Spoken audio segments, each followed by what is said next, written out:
ولذلك أنتهز هذه الفرصة فأقول إننا بحاجة في الأيام المقبلة، ولا سيما أننا بعد بضعة أشهر نحتاج إلى أن نبايع إماما أو نبايع حاكما.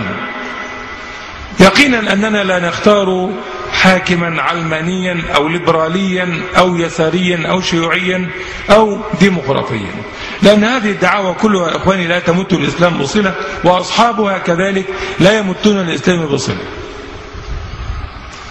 فالذي ينتخب رجلا لا يرفع راية الإسلام وراية التوحيد، ومعروف عنه حسن السيرة ومحبة هذا الدين ومحبة البلد ومحبة هذه الأمة، ومعلوم بحسن سيرته وعبادته لله عز وجل، فكأنه يحاد الله تعالى ورسوله صلى الله عليه وسلم، ويقول: إذا كنت يا رب قد أمرت بأن يتولى أمر المسلمين رجل مسلم فأنا أعترض على هذا، ولا أرى بأسا أن يكون علمانيا منكرا لوحدانيتك،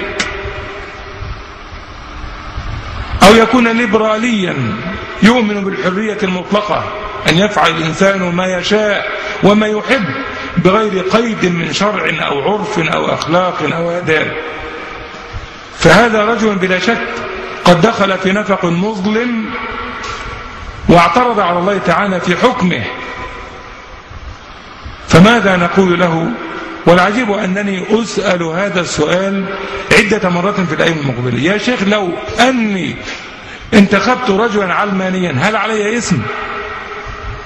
أنا أتمنى أن يكون اسما فقط، وأخشى أن يكون أكثر من ذلك. أن ترفع رجلا ملحدا لا يؤمن بالله ولا يحترم شرع الله، وتدع رجلا صالحا مؤمنا همه بالليل والنهار على عشرات السنين مضت، معروف لدى الأمة بصلاحه وتقواه، هو وأبوه الذي تربى على يديه، وعقيدته عقيدة سلفية ومنهجه منهج سلفي، غير أنه يحب أن يتحرك من جهة السياسة على منهج الإخوان المسلمين. وإنما أقصد بهذا الكلام أخانا الشيخ حازم صلاح أبو إسماعيل، فهو أولى الناس إلى الآن وإلى هذه اللحظة.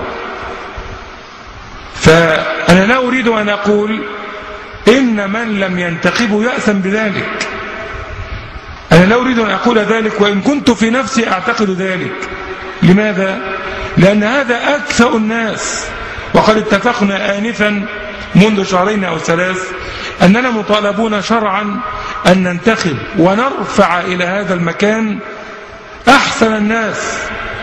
وقلت في ذلك الوقت: ويستوي عندي أن يكون سلفيا أو إخوان أو جمعية شرعية أو أزهري أو أوقاف، يستوي عندي، ولكن لا بد أن يكون رجلا معروف بحسن سيرته وسمعته وعلاقته بالله عز وجل. إلى الآن أحسن الناس المترشحين هو الشيخ حازم، فإلى الآن يجب علينا أن ننتخبه وأن نقف في ظهره، بل وأن نحرسه من الآن، لأنه معرض للقتل. أنتم تعلمون جيدا أن هذه المسائل يا إخواني لا تساوي عندهم مجرد التفكير فيها. إذا بلغ الحقد والحسد بالعلمانيين والكفار في داخل البلاد أو في خارجها أن الإسلاميين لا بد أن يصلوا عن طريق هذا الرجل، سهل جدا أن يقتلوه، سهل جدا أن يقتلوه. وأنا قد اقترحت عليه بالأمس، وبالأمس فقط القريب امبارح قلت له: لا ينبغي أبدا أن تمكث في بيت واحد أكثر من يوم واحد، وأن تمشي بحراسة مشددة. العالم كله يفعل ذلك، فما ينبغي أن نكون دراويش في أفكارنا ولا في تصرفاتنا. ينبغي أن نحافظ على هذا الرجل، هو إن شاء الله الذي يأخذ بأيدينا إلى الله. أما وأن يتورع بعض الإخوة فيقول: هذا المنصب فتنة، ونحن لا نحب أن نفتن أخانا، خلاص روح افتن العلمانيين، روحات العلمانيين والليبراليين المجرمين. وبعضهم قد ناقش الشيخ حازم وقد رأيتم السم الزعاف يخرج من عينيه حقدا وحسدا على الإسلام وأهله. ما هذا الورع الكاذب؟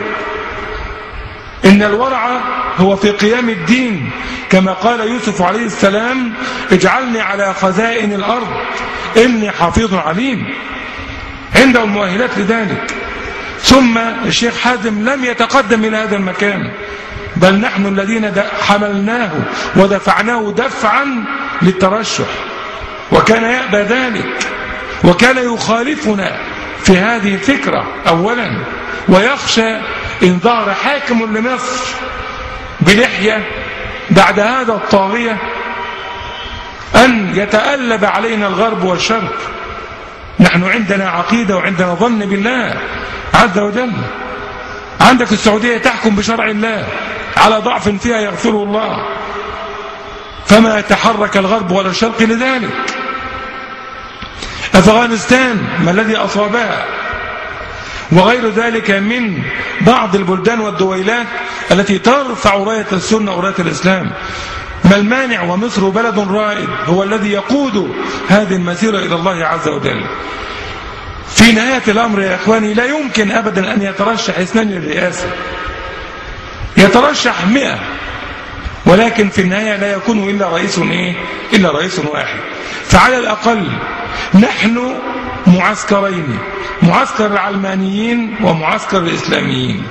العلمانيين لا يضرون ولا يهز فينا شعرة واحدة، وإنما نصيحتي لكل من تقدم يريد نصرة هذا الدين وله نية صحيحة وغرض صحيح لرفع راية الدين والنهوض بالبلد، أقول لهؤلاء جميعا، لهذا القسم وهذا المعسكر: تنازلوا لأحسنكم وأولاكم بهذا المنصب، وليس إلا كما قلت.